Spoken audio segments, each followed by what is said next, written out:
बहुत बहुत स्वागत है आपका हमारे चैनल में। और आज हम हैं संगम एक्सप्रेस में, जो मेरठ से चलकर प्रयागराज जाएगी। वहीं हम सवारियों से वार्तालाप करेंगे। देश में लोकसभा चुनाव शुरू होने वाले हैं। 16 मार्च से आचार संहिता लागू हो जाएगी। वहीं हम ट्रेन में लोगों से जानेंगे चुनावी राय क्या है, उनकी चुनावी राय क्या चाहते हैं, किस तरह का प्रधानमंत्री देश में देखते हैं और क्या होगा। बहुत बहुत ज़्यादा स्वागत है आपका हमारे चैनल में।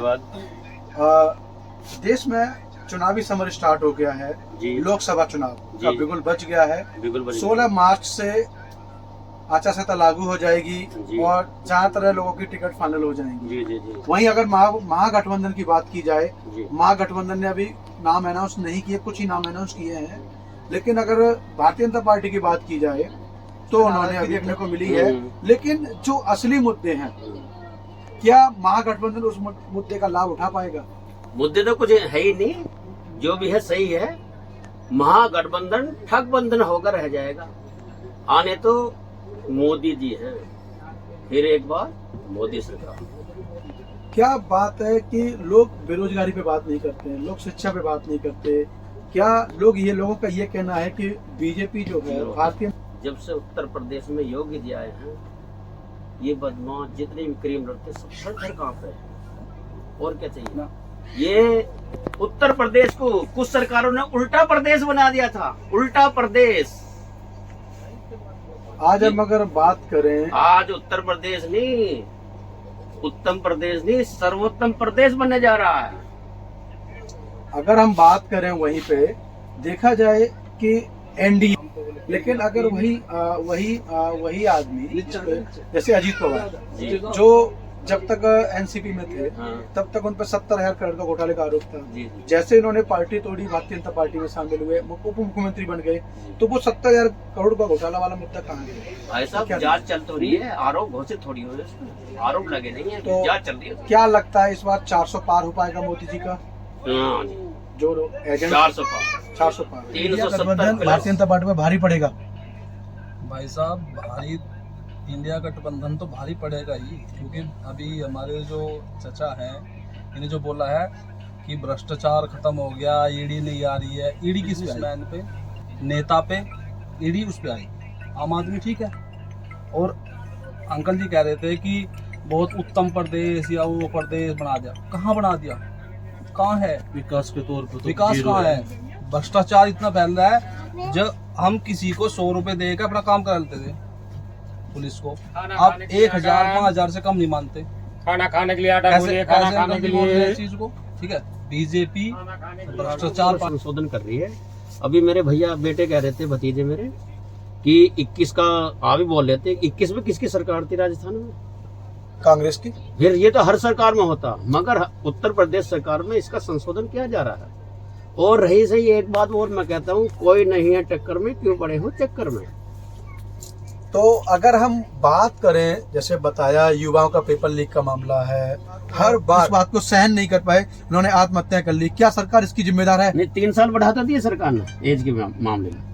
बोले आश्वासन लिखित में नहीं दिया गया। नहीं, आश्वासन लिखित में दे देंगे, 3 साल बढ़ा दिए। आप इस पर ये बहुत बड़ा मुद्दा है। दिया है, उसके दबाव में फिर बढ़ाना पड़ा है 3 साल बढ़ा। विपक्ष ने कराया मामला, जो विपक्ष ना मजबूत होता तो ये तो अपनी तानाशाही होती। लेकिन उसमें भी इन्होंने एक राय युवाओं के लिए रखी है कि 6 महीने वाला पुराना इनकम सर्टिफिकेट 6 महीने बाद जमाते रहते हैं। इस पर क्या ये आय का व्यय नहीं होता? युवाओं के लिए धोखा नहीं होता? ये बिल्कुल धोखा है।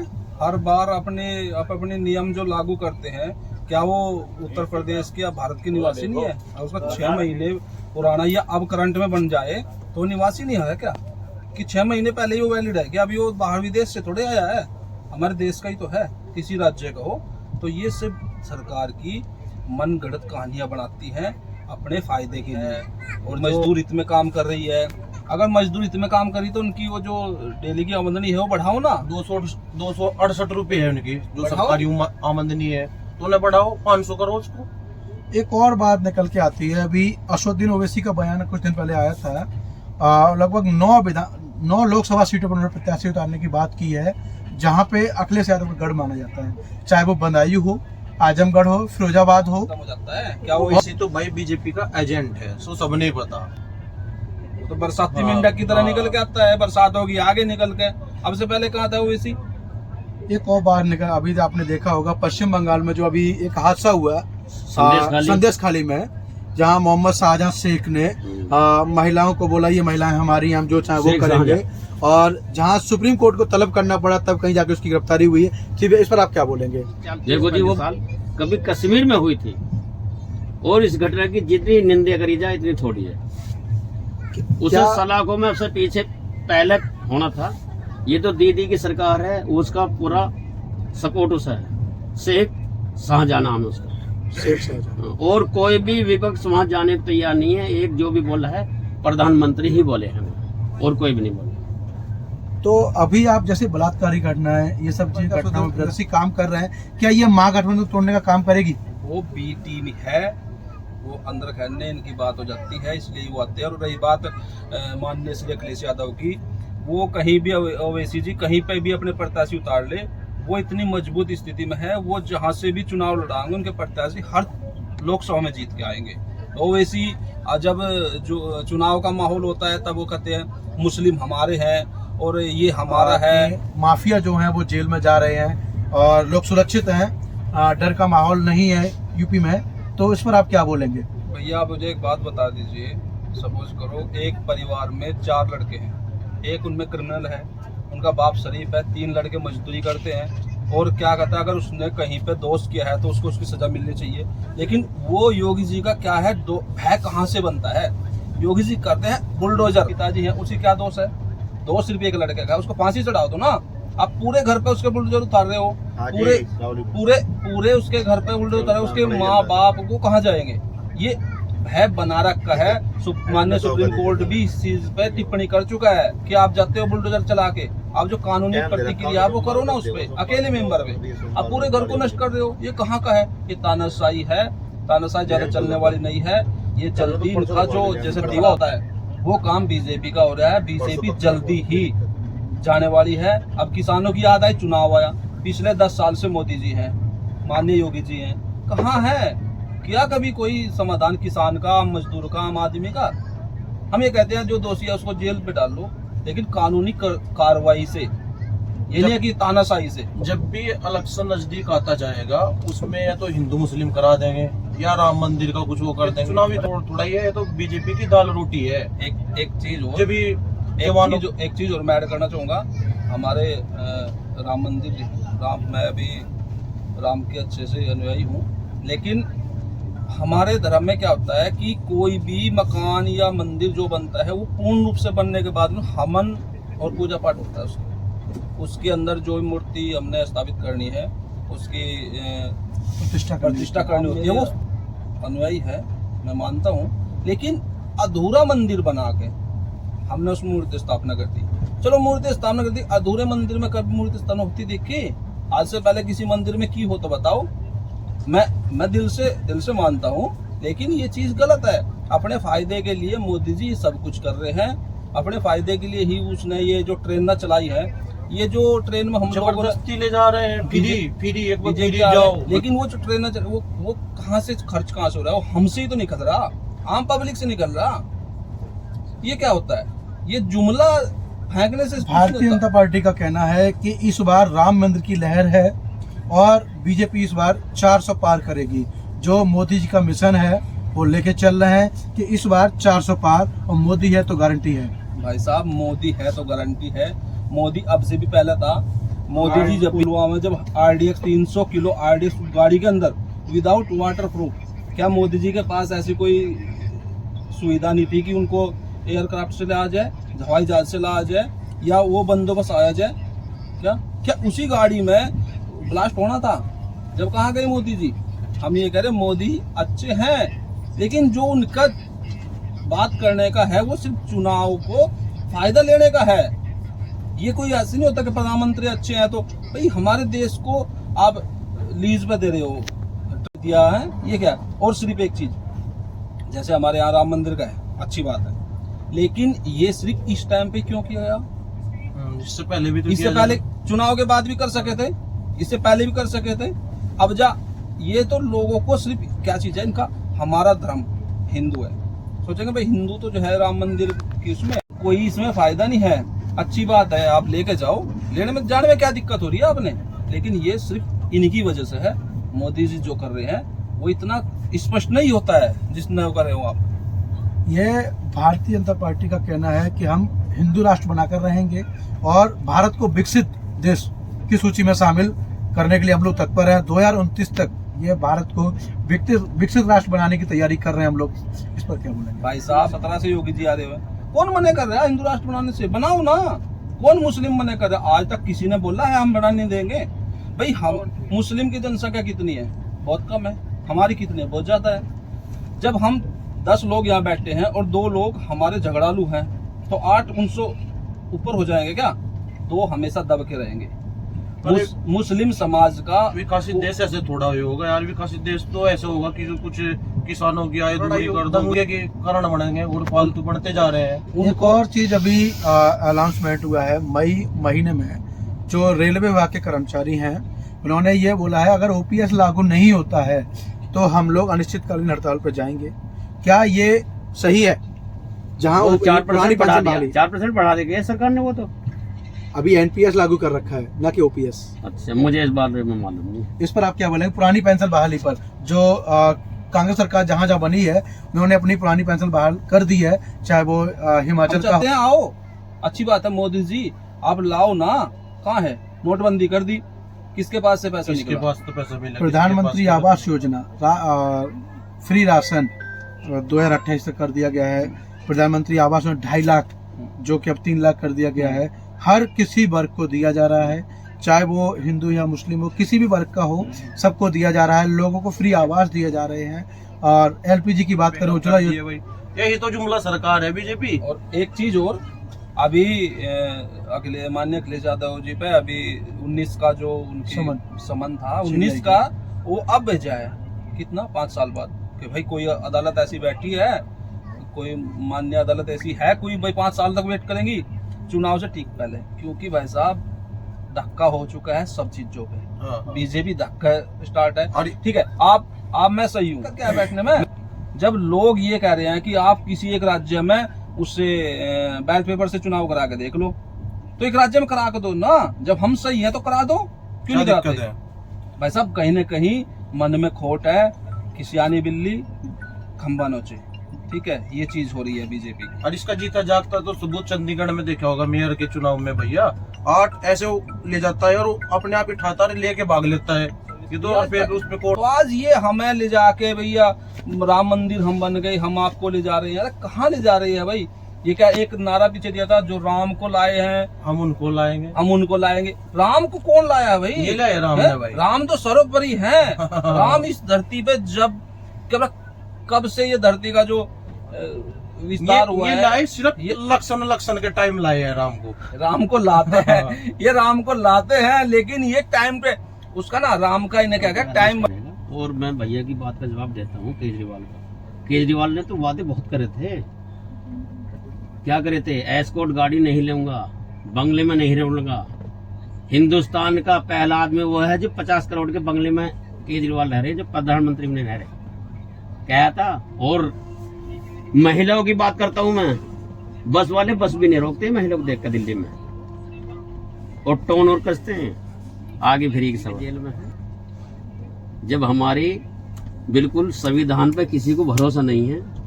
कहाँ के घोटाले में? शराब घोटाला, शराब घोटाला, कहाँ का घोटाला? केजरीवाल के मंत्री है 3 और मैं बताऊं 90% हिंदुस्तान का पहला रिकॉर्ड है जो केजरीवाल की सरकार बनी हुई है। चेक कर लो कहीं भी जाकर, पूरे हिंदुस्तान में किसी की सरकार नहीं बनी 90% पर। केजरीवाल की है या नहीं है?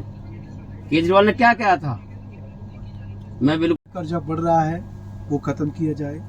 और भी कई ऐसी बातें हैं जो उन्होंने बोली हैं कि ये 5 मेरी मांगे हैं, ये पूरी कर दें, मैं आजीवन इलेक्शन नहीं लड़ूंगा। क्या लगता है कि इस पर? भाई साहब महंगाई पर जब देश पर कर्जा होगा क्या देश डूब गया? अरे 90, 91, 92 को देखो, जो सोना भी गिरवी रख दिया था, याद है आपको? लोग कह देते हैं उस समय तो हमारा जन्म भी नहीं हुआ था। हाँ, लोग कह देते हैं कि मतलब कहने महंगाई आप अर्थव्यवस्था में 5। तो क्या कहना चाहेंगे? जैसे जीएसटी की अगर बात करते हैं तो दूध, दही, आटा, ये सभी चीज़ों पे जो आज तक हमारे खाने पे जो आज तक किसी सरकार ने लगाई थी, इन्होंने जीएसटी पे लागू किया उसको। भाई साहब ये चीज़ पहले कांग्रेस ने करना चाहा था, जब मोदी जी कह रहे थे नहीं ये गलत है, आधार कार्ड भी कांग्रेस ने लागू करना चाहा था, ये चीज़ गलत है, तो अब चीज़ अच्छी हो गई क्या? और जैसे अरविंद जी केजरीवाल जी अब ये कह रहे हैं कि मेरे 5 साल आज तक हमने जब से हमारा जन्म हुआ है ने भैया अपने सारे मंत्रियों की हटवा दो ना, अपने सारे मंत्रियों की हटवा दो, तभी तो हम दूसरों को कहेंगे, जब ही तो हम। चलिए तो अब आगे देखते हैं और भी लोगों की राय लेते हैं। बहुत बहुत शुक्रिया। नहीं, पूरे परिवार की जरूरत होती है कि इस चीज में जितना कम से कम हम लोग को पे करना पड़े उतना ही अच्छा है, ठीक है ना। और मोदी जी ने और बहुत ही कोशिश कर रहे हैं अपने जितने भी देश को सुधार करने की, काफी किया है और काफी हो रहा है। महिलाओं की सुरक्षा की बात हम कर रहे हाँ, हैं। सुरक्षा देश की में भी, हाँ, आज कुछ जगह बलात्कार की घटनाएं बढ़ रही हैं, दबंगई क्षेत्र बढ़ रहे हैं, जहां पर लोग दबंगई की इतनी ज्यादा बढ़ी है कि फिरोजाबाद में अभी एक आलू का खेत 250 तो ये दबंगई ये उत्तर प्रदेश सरकार में बढ़ती जा रही है। योगी राज में इस तरह की गुंडागर्दी आप क्या बोलेंगी? देखिए, हमें तो ऐसा लगता है कुछ पहले से तो कम हुआ है, खैर ये तो कहा जाएगा। अब जब से सरकार आई है कुछ तो फर्क पड़ा है खैर महिलाओं की सुरक्षा में, लेकिन अब कहिए कि जो इतने सालों चली आ रही परेशानियां हैं एकदम से खत्म हो जाए, वो कहीं भी नहीं हो सकती, किसी भी देश में नहीं हो सकती है। तो मोदी जी ये प्रयासरत तो है। क्या लगता है कि आपको महागठबंधन जो बना है अखिलेश के उसमें, राहुल गांधी के उसमें भारी नहीं पड़ पाएगी, मतलब मोदी जी ही जीतेंगे, देश के प्रधानमंत्री मोदी जी जी वही बनेंगे, क्योंकि इतना लोग मतलब ऐसा नहीं कि गलत उनका कोई वो हो रहा है, कोई अंधविश्वास नहीं फैला हुआ है, लेकिन उनके जो काम वो कर रहे हैं जनता के लिए उसमें विश्वास है लोगों को। पिछले 5 साल की अगर बात की जाए, उत्तर प्रदेश की बात की जाए, तो हर परीक्षा का पेपर लीक हो रहा है। जी, चाहे वो AR हो, चाहे पुलिस भर्ती हो, चाहे शिक्षक भर्ती हो। युवा इस भ्रम में पढ़ करके, जैसे परीक्षा रद्द हुई, अभी कुछ युवाओं ने आत्महत्याएं की। जो मानसिक प्रताड़ना युवा झेल रहे हैं, तैयारी करते हैं, परीक्षा आती है, परीक्षा देते हैं, परीक्षा रद्द हो जाती है, इस पर युवाओं को क्या फर्क पड़ रहा है? ये बात तो खैर आपकी सही है, ये पॉइंट तो बिल्कुल सही है कि ये शिक्षा के क्षेत्र में वो उतना नहीं संभाल पा रहे चीजों को, जो कि होना चाहिए था। आज के युवा बेरोजगारी की वजह से ये कदम उठा लेते हैं, क्योंकि उनको अपना रोजी रोटी तो चलाने से मेट्रो प्रोजेक्ट उन्होंने शुरू किया हुआ कानपुर में या कहीं कहीं, तो हमें लगता है कानपुर सिटी के लिए मेट्रो उतनी कारगर नहीं है। इसकी जगह अगर वो कुछ मतलब इंडस्ट्रीज को लगाते, पैसा लगाते उसमें, तो शायद वो ज्यादा बेटर है। तो कुछ लोगों को काम मिलता, लोग रोजगार मिलता, तो लोग अपना परिवार चलाते। एक और बात, जैसे अगर आप कोई गवर्नमेंट जॉब में रही है और आपको एक पुरानी पहले पेंशन मिलती थी, जो आप लोगों का एक जीवन बीमा बोलते थे उसको, गवर्नमेंट जो कि शिक्षा को का सुधार बहुत ज्यादा चाहिए। अभी वो उस जगह पे भ्रष्टाचार खत्म नहीं हुआ। विपक्ष ने ये मुद्दा बनाया हुआ है महंगाई, बेरोजगारी और शिक्षा पर, तो क्या आप जो विपक्ष ने मुद्दा बनाया हुआ है उस पर आप सहमत हैं? हाँ, सहमत है। महंगाई तो है ही है, देखिए महंगाई तो है ही है। एक आम आदमी के लिए एक दिन अपनी मतलब जीवन शैली सारा दिन में बहुत दिक्कत होती है, और अगर काम ही नहीं होगा तो फिर अपने आप लूटपाट और ये सब चोरी चकारी बढ़ेगी। मैं हूँ, चाहिए हूँ, कोई भी हो, हम लोग तैयारी करते हैं, युवा तैयारी करता है, तैयारी होने के बाद उसका पेपर लीक हो जाता है, परीक्षा निरस्त हो जाती है, युवा आत्महत्या से कदम उठाता है, आत्मघाती कदम उठाता है युवा। एक घर का होनहार छात्र अगर गलत चला जाता है तो उस पर क्या होता है? तो इसमें कहीं ना कहीं जो लोग इतनी अच्छी प्रिपरेशन कर रहे हैं, जो सच में मेहनत करते हैं, उन लोग के लिए सबसे बड़ा लॉस है। मैं और आप अगर हम दोनों ही एक प्लेटफॉर्म पे जा रहे हैं और आपको पेपर लीक हो गया, मैंने तैयारी करी है, तो कहीं ना कहीं हम दोनों उस बराबर पे आ गए। तो पेपर लीक होने के साथ साथ और भी बहुत सी चीज़ें हैं जो एजुकेशन डिपार्टमेंट में बहुत ही करप्शन है।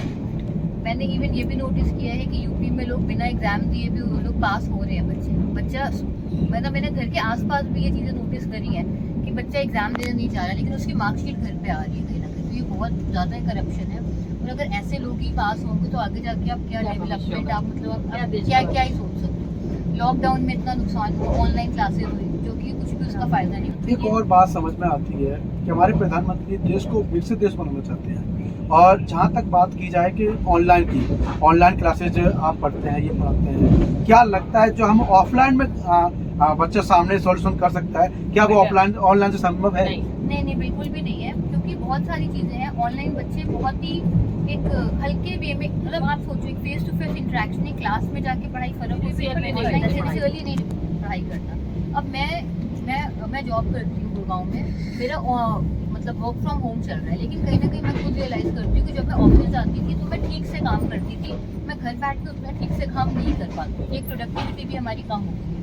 तो इसी तरह से अगर बच्चे पढ़ाई नहीं करेंगे तो आगे जाके फिर चीज़ें मतलब डेवलपमेंट हो ही नहीं सकता ना फिर। क्या लगता है कि इस बार जो एजेंडा बनाया हुआ है विपक्ष ने महागठबंधन देखिए, ने, बंदा क्राइम करने से डरता है, थोड़ा सा पीछे हटता है, क्योंकि ऑन द स्पॉट उसको उस चीज़ का वो मिलता है। तो कुछ चीज़ें तो बहुत अच्छी हैं, बट कुछ चीज़ों में कहीं अभी भी काम करने की ज़रूरत है। लेकिन एक वाइडर पिक्चर में देखें तो बीजेपी के सपोर्टर्स तो हैं। क्या राम मंदिर का मुद्दा बना करके जिन्होंने मंदिर बना के दे दिया, लोगों को फ्री यात्राएं करवा रहे हैं, क्या ये इफेक्ट करेगा, क्या बीजेपी को जिताएगा? बिल्कुल बिल्कुल ये इफेक्ट करेगा, क्योंकि एक बहुत लंबे टाइम से इसका एक मुद्दा चल रहा था राम मंदिर का, और कहीं ना कहीं उनको वोट्स मिल गए कहीं ना कहीं। तो मुझे लगता है कि ये चीज़ बिल्कुल इफेक्ट करेगी। रसोई गैस की मैडम बात करेंगे आपसे, थोड़ा रसोई गैस पे जो आज जो ढीली होती है उस पर थोड़ा कम किया गया है, उस पर आपकी क्या राय है?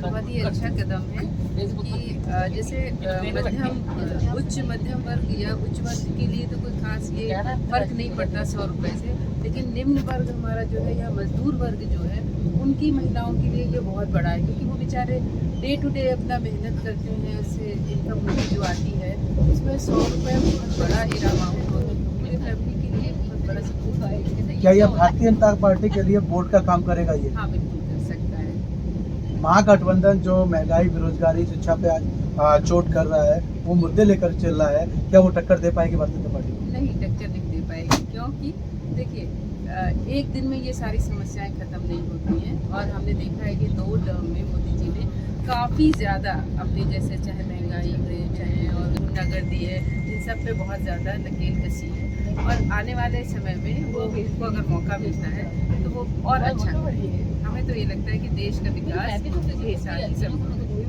क्या विपक्ष के पास कोई बढ़िया चेहरा ना होने के कारण उनकी हत्या कर रहा है? हाँ, ये भी एक रीज़न है कि ना तो उनके पास कोई अच्छा चेहरा है और ना कोई स्ट्रॉन्ग मुद्दा है, और मोदी जी काम तो भी आपने कर। देखा, यह महिलाओं की राय है कि मुद्दे तो हैं, लेकिन एक जो लहर है राम मंदिर की, भारतीय जनता पार्टी के कुछ कार्य ऐसे हैं, मोदी जी का जो चेहरा है लोगों की नज़र में वो आज भी जमा हुआ है, उसी वजह से लोग मोदी को, भारतीय जनता पार्टी को सपोर्ट कर रहे हैं।